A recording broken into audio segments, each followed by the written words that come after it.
Bienvenue mesdames et messieurs, merci encore d'être les nôtres sur Voice of Congo, toujours dans le cadre ya basango ya mboka na biso ndenge tolobaka soki tomonani pour te revenir toujours pour traiter, pour décrypter l'actualité politique ya mboka na biso. Et voilà le lot encore tozongi dans le cadre toujours ya masolo etali ya mboka na biso oyo le lot toko solo na mwa muke na mwa na mboka pour les Mbumba, où il a porté-parole, il y a l'Union des Républicains, parti cher, il y a Norbert Buye et Oyo.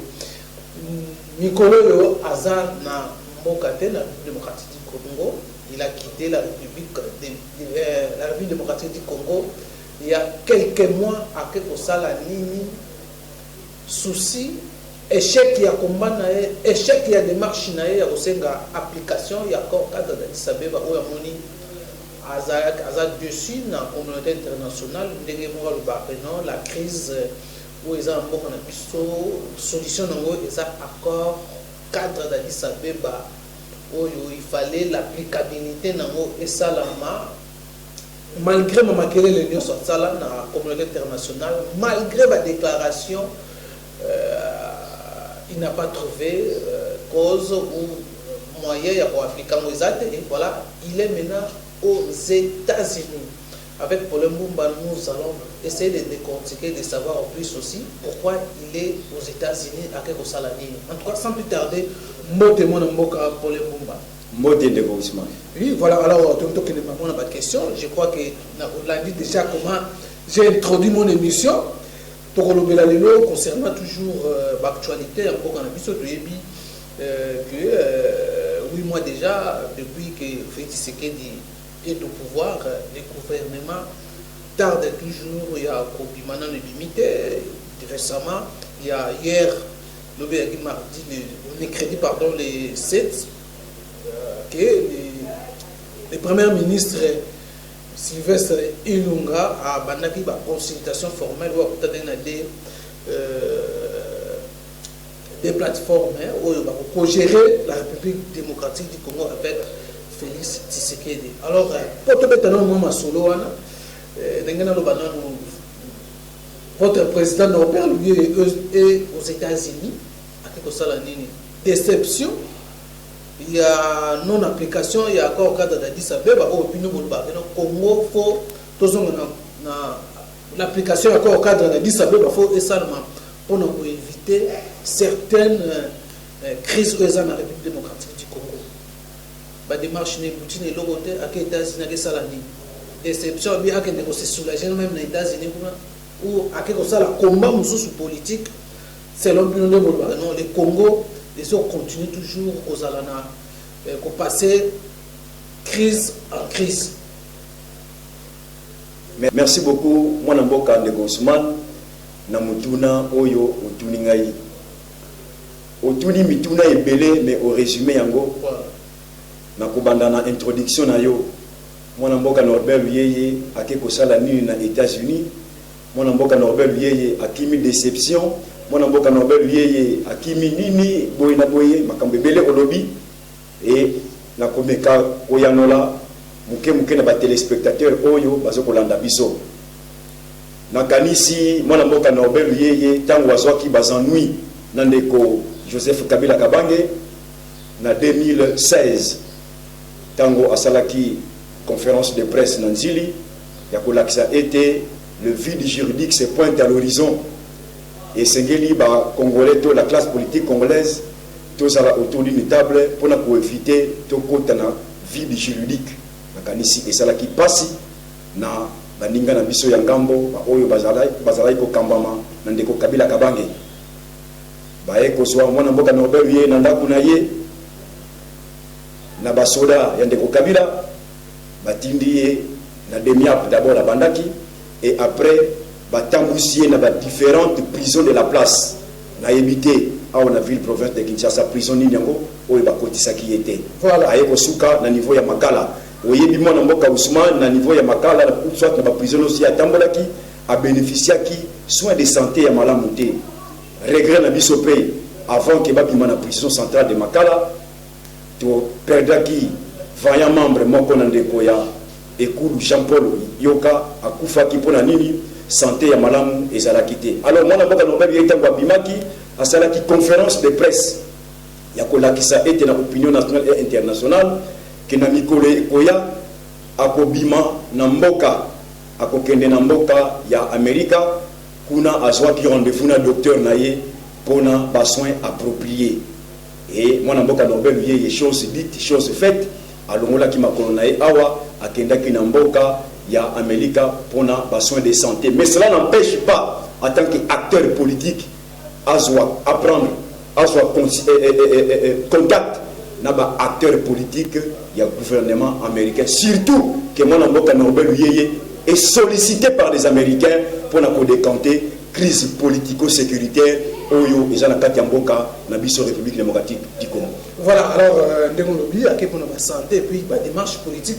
Alors comment question ngo elinga na mutu Norbert Yeye na prison de Maki azwaki liberté provisoire, comment akoki ko déplacer mboka libanda akoki malibanda mboka aussi longtemps que azaki na liberté provisoire. Non, na mboka na biso soki osali infraction te et que bakangaki yo tango basambisi yo batalaka jugement na suka basuka kaka liberté provisoire, mais la liberté définitive pour exemple liboso te pour na mboka na biso nous avons l'expérience parce que mala liboso te mona mboka Norbert Yeye akangama na même motif alinga la coup d'état, même motif alinga la coup d'état 2007 2009 2010 alinga la coup d'état, mais kaka yi asala la coup d'état na ba moyen nini et tout ça et ça kaka liberté provisoire et ça kaka liberté provisoire. Donc moi mboka Norbert Yeye a bénéficié qui liberté selon la constitution de la République démocratique du Congo. Tant que mon qui ba greffe ya malonga ezalaki na moté na procès oyo ba kosela kiye ya moni ba misaki et moi mboka Norbert Yeye attend que libre à soit qui contacte n'a médecin à partir de Washington ne pas ça qui que non il y a tel mois tel jour et tout ça. Oui, après contact à ça une conférence de presse à établir à ça les tableaux notamment une déclaration un tableau sombre de la République démocratique du Congo une crise, il faut l'application encore ça on évolue tout le monde dans la date récemment je crois dans la chaîne Moussous Mboka oyo Tagi Tibor Nagi azol ba non Félix va continuer à soutenir Félix Tshisekedi pour pouvoir na yo azana oyo mais bino pe bolé la ra pas na bango besoin ko senga na bango ka ba ko intervenir pour l'application et accord au cadre de l'Addis Abeba. Moi cet accord là ils ont déjà révolu tout soit déjà alternance et salama selon ndenge salama na ndenge na yango sikoyo de mon session de déclaration azo senga susu il faut crise za na mboka il faut vraiment que ba konga bazonga na table est-ce que mboko to bazonga chaque année tozonga na table sur table les Congolais politiciens bazonga sur table yango comme nini ba mususu obenga au Congo comme no kato somme ba quand mususu ya politique so ba se retrouver te bazonga to créer accord to créer dialogue. Donc, il y a un schéma à la mouka, Martin Fayot, le père, à Senga, après ça, la proposition, il y a un salon diplomatique international, il faut vraiment créer une structure, sur une même table, réorganiser encore les élections. Au moment où les gens sont en moka. Merci beaucoup, Ndeko Ousmane. Autour de 6 questions. Non, 6 questions. Pas 6 questions, et ça la date. Mais la première cas, Limbolango, Malembe. Rapidement, il y a Liboso, au lobby Makambo Italie, crise. Crise, effectivement, je confirme qu'il y a une crise politico-sécuritaire dans le Canabiso. Makanisi, Wouta Ndeko Tshilombo, après avoir été nommé par Ndeko Kabila, va pouvoir, j'insiste, après avoir été nommé Ndeko Kabila, Tshilombo Nakanisi, Lelo na Est, tant après ça, on a une promesse, Lelo Nakanisi, tout le monde qui rapport à Pestibiso, plus ou moins 1025 morts, Wouta à côté qui n'a pouvoir. Après avoir pour la Kabatu, qui n'a pas eu ça là, état-major n'a pas eu. Donc le pouvoir pour la Kosoyango, pour la exercer Nango, de Ousmane, ça se prépare. Moi, Namboka Norbert Yeye, ceux qui ont pour insister que crise politico-sécuritaire, ils ont vu de fait sur le terrain, ils ont dit que ça a été crise Oyo, dans le Toubimina, auberge na Yangote.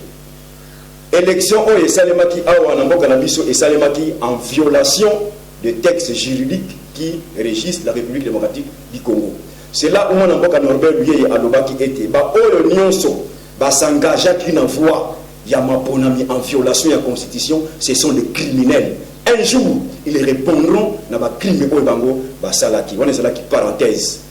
Pour la collection était que ndeko Tshilombo azalaki nommé na ndeko Kabila. Lelo na kanisi le fait sur le terrain et ce collection était que azali ndenge ba français ba uti koloba ngo mais mwana mboka Norbert Luyeye alobaka yango déjà sous babengi potiche mais mwana mboka Norbert Luyeye azalaki muti ya liboso na classe politique ya koloba ete mais ndeko Félix azali président en chiffon, azali président étiquette, azali président en carton. Zonga sima okotala ba déclaration nyonso oyo avant kutu a prêté serment mwana mboka Norbert Luyeye asi ya lobaka yango. Donc ezali eloko ya sikate. Tango lobi awa ke combat oyo ba ndeko Fayulu bazoko senga, bango bazoko senga il faut dialogue. Oui, ba comprendre que nzela oyo tolandaki ya maponami et même biso na libulu bazoko continuer kokufa kimia na mboka ezongité et sengeli tozonga autour d'une table. J'ai aimé la conclusion na bango tant ba outi réunion na bango na Lubumbashi. Ba confirmer que moi na mboka Norbert Luyeye tu ne parles pas en vain. Oyo nyonso yo lobaka biso tozalaki sima siko to eko comprendre que ozalaki na nzela. Conclusion na bango ba lobinini. Il faut la réforme des institutions. Or réforme des institutions et comme un cheval de bataille il y a Union des Républicains parce que à se référer à l'accord cadre d'Addis Abeba signé le 24 février 2013 dans le Kabila Kabange. Alors, il y a l'Itovanda autour d'une table pour résoudre la crise. On parlait de Kotibor Nagi, tant lobby était, parce qu'on continue à soutenir Ndeko Tshilombo. C'est un langage diplomatique. Parce que ceux qui a utilisé l'expression au Wanate, n'a qu'à même fait ça. D'où il faut flatter. Biso. Na monoko na biso ya mboka balobaka ete soki olingi ça na sens sino azoko flatter Félix Tshisekedi ako flatter nani ndeko Félix Tshilombo tango azalaki awa asali mobembo tango akendaki parce que amesala ba tourisme na kanisi azala 34e tourisme na ye 34e voyage ou azokende ba tourisme na bamboka oyo biso no toyebi tango auti tourisme na États-Unis d'Amérique akendaki ko son engagement mususu et na kanisi ultimatum PCC laki bangagement oyo azwaki andimaki ke basungaye adeboulonner ndeko Kabila kobanga wana tango adeboulonner le système non les noms je viens adeboulonner ndeko Kabila tango aye awa pression basalié parce que tellement kazali mutu moko azali na maturité politique te azali mérité na makambo de résistance Ningisi Mouké a changé le langage que non, je vais déboulonner le système. Non, politique, ça paraissait erreur. Politique, il faut savoir s'assumer. Quand vous dites que nous allons déboulonner Ndeko Kabila, il faut rester intact, il faut rester constant dans le langage. Lelo, moi, la clé à blocage, c'est Ndeko Kabila. Thomas Chakamote, tout va au vite. Il n'est pas dit que non, tu as essayé Tolobaka yango Wuta le secrétaire d'État John Kerry ayaka awa to pesaka ye mémorandum to la kisaka ye tant que Ndeko Kabila kozalaka kawana Congo écoutika na kozwa kimiate to la kisaka yango jusqu'à présent Dieu merci que Kabila n'est plus président non Kabila je viens tango balobi que Ndeko Kabila n'est plus président il faut savoir le démontrer que Ndeko Kabila azali sous président et puis tolobi que non Ndeko Kabila azali toujours président par président de fait, il y a le République démocratique du Congo. Dans le sens que, à se masquer, à ce masque, il y a Tshilombo. Au moins, masque, il y a Tshilombo, à l'ati. Mais avant de à se continuer à diriger le Congo. Non. Tant que Ndeko Tshilombo, Ozali Ndeko Nabiso, Ndenge Norbert Luyeye a Pesakaye, Tony en 3 reprises. Dans 3 déclarations avant Assala Mbembe na États-Unis à Ibsakaye renoncer à accord wana o yebo signé ki na Ndeko Kabila ceux qui ont renoncé à accord au yena dialogue il y a ici de l'accord cadre et ça na notre traîtrisité ba ko benga yote que nous trahir mais on respecter les constitutions ya mboka na biso parce que accord cadre ezali traité international conforme na constitution na biso à son article 215 tout traité international est au-dessus de nos lois. Ce qui est au Sali et l'Okwana, on renonce à l'accord au Signakina de Kabila. Accord, on dit, accord, je viens. Accord, c'est la raison pour laquelle même les gouvernements sont en difficulté pour publier le gouvernement. Merci beaucoup. Oui, moi déjà. L'accord, pour rejoindre Ngaïm de Ousmane, n'a pas que vous avez ma casse n'a pas investigation. Pour vous inviter, na rôle oyo jouak. Attaque comme sous ba ignorer kaengo, mais biso to yebi importance na yo na musala Italie investigation et information. Tango lobi que bazana kokoso 8 mois gouvernement zoko bimate. Qu'est-ce qui bloque? Mais c'est l'accord privé. Oyo négocier l'ombo asignaki na ndeko Kabila a sacrifié na ye peuple au détriment de la protection de l'individu. C'est ça. Dès qu'on a eu à Bengaki qui est au Sali et l'autre comme c'est une haute trahison et donc on est à Salaki. Sur le plan constitutionnel, il mérite un châtiment au moment venu. Parce que dans le tribunal pénal international et que ça l'a installé dans peu de jours. Au moment où on a awa, na kanisi ba client ba koza lebele. Et ceux qui a renoncé na lombango te na accord na ndeko Kabila na kanisi a koza parmi les clients na TPI. Mais pour accord ezalaki verbal, accord ezalaki un accord moko te secret selon certaines langues et le baka même yo besoin confirmer il y a un accord privé oh l'accès des accords. Merci beaucoup. Nakanisi Nekoti Lombo tant a prêté serment. Moi Namboka Norbert Yeye a sali conférence de presse. Ba journaliste et belé bazala ki wana ba collègue na yo. Alobaki ke Nekoti Lombo soki aza la place wana vu l'accord secret assigné ki na Kabila.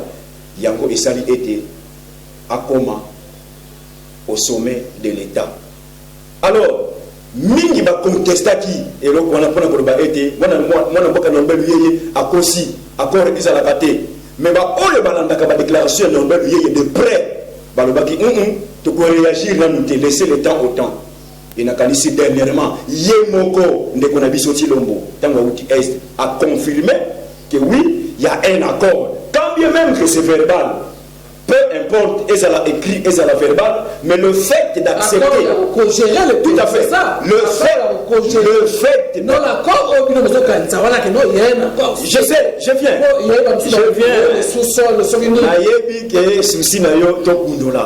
Mais gardez votre souffle, de Ousmane. Parce que vous avez la preuve. Vérité et compliment. Sur le plan, donc, sur le plan politique, vous avez un accord pour faire pression. Un nouveau président. Je viens. Ndeko Nabiso Tilombo a confirmé qu'il y a eu un accord. Il y a le langage français. Au départ, c'était verbal. Et après. Après, c'était. Merci beaucoup. Signé. Merci beaucoup. Merci beaucoup. Au départ, c'était verbal. Dieu merci que Mouli Monsanto, mon colonel côté là qui est pour la première rejoindre Norbert Lié que oui, j'avais signé un accord dans Kabila. De deux. Faut compléter. Non. Qu'on a co-géré, c'est pour vous les journalistes. Nous les politiciens, mais maintenant la terrain on a été. Terrain à co-gestion, comme maintenant la terrain on a été. Parce qu'on a Trump là, il prend la ça du peuple. Parce qu'il va dans la information. Nous les acteurs politiques, je me limite qu'il y a un accord privé ou secret, on négocie le Mbassignaka, Kabila Poté, Bakoka. Alors, tant que nous Tilombo andimi que nos accords wana ezalaki verbal. Dieu merci. Mais biso to la kisa qui est que tant que on renoncer à accord au wana te. Yeba été parce que to yebi que nangambu na yo na ba membre mususi ya lamuka. Bozo ko préparer scénario moko awa pour na ko dégoulonner ndeko Kabila. Certains, j'ai dit bien, certains membres de la Mouka, non, Ndeko Tilombo, non, les leaders, dans le lobby, certains responsables de la Mouka, Basali, coalition Naye, Ndeko Tilombo, pour déboulonner Ndeko Joseph Kabila. Et Joseph Kabila, de son côté, il est peut-être marqué à son service, parce que service, ça va se faire. Alandi a lobby, il y a peu d'attendre à ça peut la stratégie comment déboulonner Félix Tshilombo. Il y a des exemples plus simples, c'est constitutionnel. À partir de l'erreur matérielle, à vous qui peut vous voyez. Ici, Nicolas Outi, on a en fait, et rebondir dessus, n'a pas un pays, un chef d'antenne, un pays, il y a ces voilà, fausse information, oui. Il ne faut pas prendre ça. Non, je prends ça en considération parce que je suis un acteur politique. Je sais pourquoi je le dis. Moi j'ai fouillé. Ok, fouillé nayo, nalanda ki ndeko porte-parole ya Seni. Nalanda ki. Alors oui, attends que basali bongo, mais bango te baza habilité ya ko sala musala oyo wana. Landa langage naye. Bango te baza habilité, c'est plénière nous baza habilité. C'est qu'il confirme makambo batwana bazo sala wana. Donc pour la kolakisa été comment à la tête ya Sénat, ya ndeko Alexis Tambwe Mwamba et ça enfanté. Ils ont dit carte de Kabila, Azoko Beta, comment déboulonner Ndeko Nabiso Tshilombo. Parce qu'à se sentir que Ndeko Tshilombo, un accord privé, n'est plus en mesure de le sécuriser. Il y a mon été, tant même Conseil de sécurité va se réunir, il faut création, il y a tribunal pénal international. Qui n'est plus touché? Mais c'est Ndeko Kabila. C'est le fruit. Il y a Moussala Norbert Lieye, Azoko Sala, dans Washington, côté à Kendaki. Dieu merci. Et Sengaki, moi, je suis Norbert Lieye, Adam Makolo Awa. Akende na mboka ya ba américain akende ko expliquer bango réalité mususu na kanisi fruit ya misatu oyo conférence de presse de Colombe lui et sali conseil de sécurité va adopter dans l'unanimité. Il lui faut dans les tout prochains jours création du tribunal pénal international. Bravo pendant mon mboka Norbert Uyeye Nzambe abatela yo. Alors tolobi était accord wana de Ousmane, ça existe. Il y a une carte qui est là bango bazoko beta. Ndeko Tshilombo na quelques leaders de la muka kotoyo ndeko Kabila il pas beta. Ndeko Kabila a intéressé même l'armée et baza même en alerte pour la Yoroko wana. Donc tous sont attentifs ba o enos bazoko landa biso boye ba été la crise politico-sécuritaire au de la République démocratique du Congo n'en est issue. La seule ici Potobima dans la situation Oyo, c'est le dialogue ici de l'accord cadre d'Addis Abeba signé le 24 février 2013 dans Ndeko Kabila Kabange. Accord wana ezali au-dessus ya mibeko ya mboka na biso selon l'article 215 de la Constitution qui stipule, je cite, tout traité international est au-dessus de la Constitution de la République démocratique du Congo. Donc dans les conabis ba oyo bazali libanda ya mboka na yebi to bandaki kolanda ba déclaration na bino avant ma ponami ya lokuta et salima awa na monaki ke la plus grande partie bozalaki na kobunga parce que bozalaki na lecture réalité ya situation politique et sécuritaire ya mboka na biso mais na kanisi lelo bokomi kozonga muke peut-être et sengaki ete mwana mboka na Norbert Uyeye alongola makolone awa akoma na mboka ya ba américain pour aider à kotalisa makambo mususu oyo obandaki ko ignorer tango azalaki sur place awa. Je confirme encore ya koloba ete gouvernement oyo ezokobima pour la biso union des républicains c'est un non-événement. Pourquoi te bengi un non-événement? Parce que tous on reconnaître à ta institution mon côté na place parce que ba institution nyonso oyo eza en mode ezali ici il y a violation, il y a constitution, puis beko, il y a mboka na biso. Il y a mboka na biso to moni ete en violation,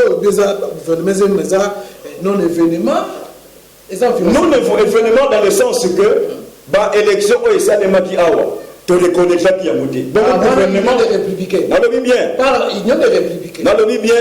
Union des républicains qui incarne l'aspiration de la population parce que a boyaki kokende ko sacrifier population na nzela ya maponami ya lokuta a respecter qui constitution ya mboka na biso était les élections fallait esalema na date oyo ba pesa ki biso to comme na date wana ba repousser to comme na date wana ba repousser oh tellement que ba congolais ba revendiquer na bango te biso tellement que zalaka soucier ya respect ya mibeko ya mboka ya moto lobaki était to ko s'engager na voie suicidaire oyo te ba bengaki ba élection chaotique et ba élection bâclée oyo et salemaki il y a 2006 il y a 2011 puis il y a 2018 na kanisi mwana mboka ndeko Ousmane pour me résumer tozo kosenga encore une fois de plus nandeko na biso Tshilombo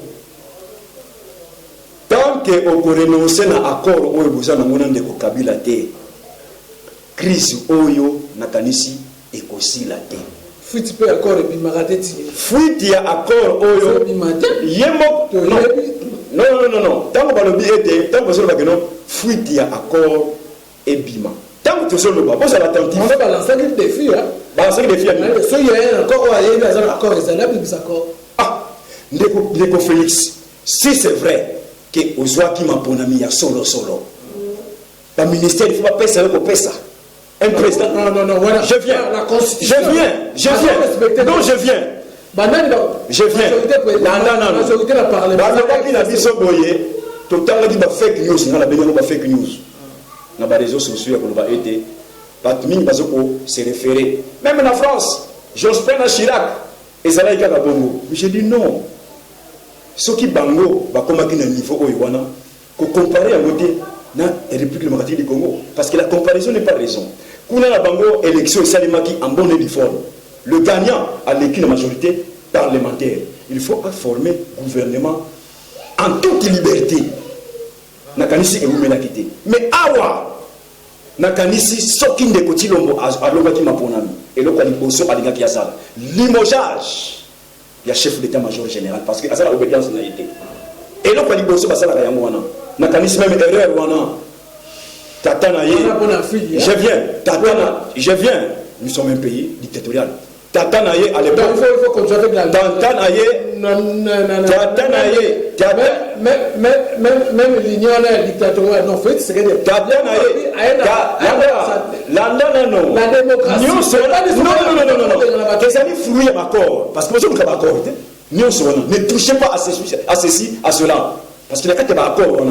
Qu'on touche chef d'état-majorité et ça n'a qu'à dire qu'on touche à mettre dit qu'il y a une position où wana les lois de bakeno allons on a tango fort tu koyoka ameka ou bien on a été yom tout ça opération sukola l'on la place wana tombe ameka ou bien limoger généralement à limoger parce que nyon so bango bazo sala et ça en faveur na yété c'est là où les économies après avoir kotala ba biloko nyon so na baki les qui n'a renoncé à accord.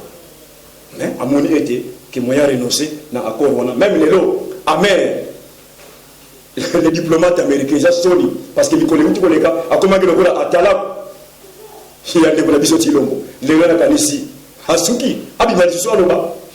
À Lobalisus. Parce que à Komisaki, les gens Tshilombo. Et à Kosala Boy. Tant que vous avez la justice, dans ma boko na yote. Tant que vous avez la défense dans ma boko na yote. Tant que vous avez la finance dans ma boko na yote. C'est pas le garant de la nation. Il y a bon fonctionnement aussi. Il y a Mboka. Comment on a besoin d'échapper? Ndeko Ousmane. Ndeko Ousmane. Un président de la République où il y a une fonction nyonso.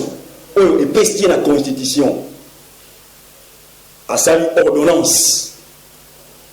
Pour nous nommer par mandataire. Un ministre sortant a expédié va faire courante avant de lui dossier. Va tourner dans l'Est. Nakanisi et Sadaki, d'abord, journaliste à RFI, la France 24. Êtes-vous le président de la République? Oui, je le suis. Ok. Va balancer, va soumettre la question. C'est vrai réellement que vous êtes le président de la République? À ce qui? Je le suis. Ok. À Zongi, nous avons journalistes locaux. Même question, mais où en sommes-nous avec l'ordonnance présidentielle? Il n'y a aucune réponse naïve. C'est la mauvaise foi, il y a partenaire naïve. Un président de la République élu démocratiquement avec plein pouvoir, ordonnance naïve, un ministre sortant avant de l'Iambo. Et un ministre, on n'a pas tout nié. Alors, non, j'étais malade. C'est là jusqu'à ce que malade n'avait pas aussi là, pour qu'on a sauvé la dossier. Donc c'est 2 semaines, ministre Azogeli Moussala, ministre passe à une conférence de presse. Alors non, il doit apprendre à respecter les règles de jeu. Or, ça cache quoi? Et quelles sont les règles de jeu? Aïba était le pouvoir de nommer quelqu'un. Et ça va répondre à mon côté. Il faut en partenariat, non allié. Président élu avec le plein pouvoir. Donc nous confirmons encore une fois de plus qu'il y a un accord secret. Ndeko Tshilombo a sacrifié l'ensemble des peuples congolais au détriment de la protection d'un individu. Mais Aïeba était, et l'eau cognon sur les bandeli, paix et soukaka. Moi, je suis Norbert Yeye, à l'Obina, les Congolais boyé.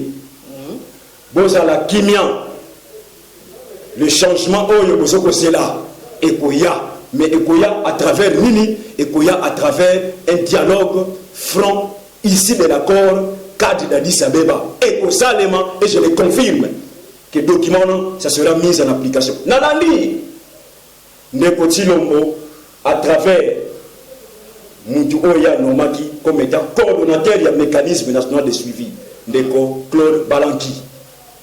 L'objet de la radio Kapi, quand on va tourner concernant l'accord cadre et pour la ligne insécurité dans l'Est à l'Obi, mais comme maison de Cana Est sur le plan sécuritaire, il lui faut une approche globale. Nous avons l'accord cadre et ce que été, il faut d'un côté un dialogue dans l'Obi. Oh, Balanki. Oh. Donc il parle de dialogue entre. Je viens. On a interprétation dans l'Obi. Accord cadre de l'Obi. Tant que l'Obi bon dans l'Obi. Oh. Quand on a introduction dans le lobby était, quand on a introduction dans le lobby était, mais accord cadre, on a aussi noté que les alliés sur la place était. Mais quand Balanki, le coordonnateur, il y a le mécanisme national de suivi. D'abord, confirme l'existence de l'accord, mais il faut ça parce que tant on a nommé Balanki dans des Claude Moutongo, tant on a nommé Bango, Patrick Moutongo, pardon, tant on a nommé Bango, il a confirmé d'abord l'existence de ces documents, de ces traités internationaux au-dessus de nos lois, selon l'article 215 de la Constitution, et puis à s'adhérer dans la logique où on a. Mais il a peur de renoncer à l'accord parce que à éviter, pour tout à l'heure, parce que Balobaki est ce qu'on l'a, il faut que la mangue. Il y a nos hommes qui ont été à Zokobanga pour la Koya, nos bimba, pour l'accord cadre. Mais, à Koya. Voilà, mesdames et messieurs, nous sommes à la fin déjà. Alors, pour Nayo, bientôt là, nous aurons le gouvernement, consultation et salami entre les deux partis, la coalition, qui vont gérer ensemble prochain mandat Joseph Kabila, consultation salamaki, dans quelques jours, gouvernement Zobima, bio lecture Ninosali, bien qu'on baille que donc ils ont non-événement. Est-ce que nous pouvons maintenant espérer que changement est regoya? Ndeko Ousmane, changement égotique à la Koyate, tant que l'ombre y a Kabila plane dans toutes les institutions, tant que l'accord secret que ça nous dissouté, je ne vois pas l'issue. Pourquoi vous voyez toujours la négativité dans le nouveau président de la République? L'expérience rend sage, dit-on. Expérience, oh, yobiso tozana yango. Moi, Namboka Norbert Yeye, Azali, un ramassité à la politique. 20 ans à côté de Etienne Tshisekedi.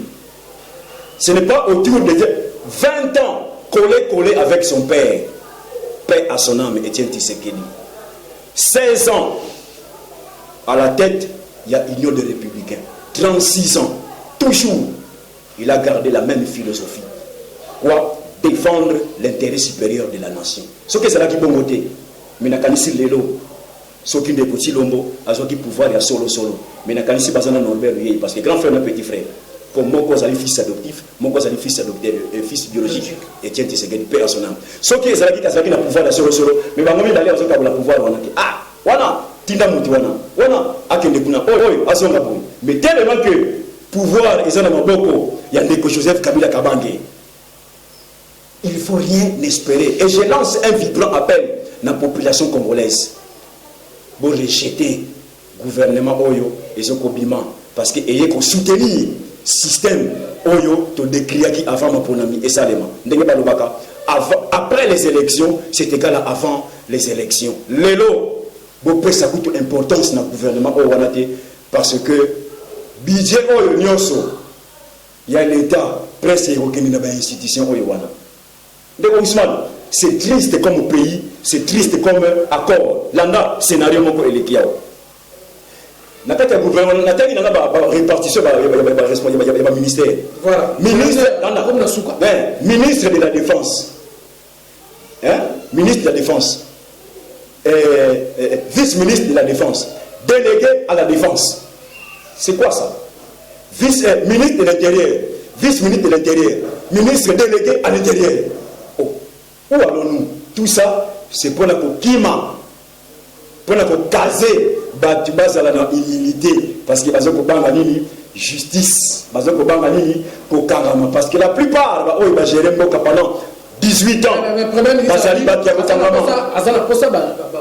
Figure sika bilonga sika Ousmane toza awa tokotala ministre le tokotala 3 noms yo bengi président nommé a instruire le ministre faut 3 noms tokotala ministre pas ici dans roi ou ngam il faut 3 noms et on va faire partir dans un nouveau gouvernement alobaki tokotala bilonga sika yo zo le ba non président nommé président alobaki que non de Ousmane. Et ça, c'est un scénario, parce que l'élection est sur le salaire, il y a eu des nominations.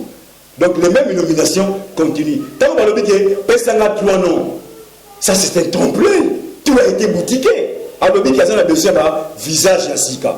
Tokotala. Voilà. Tokotala, voilà, mais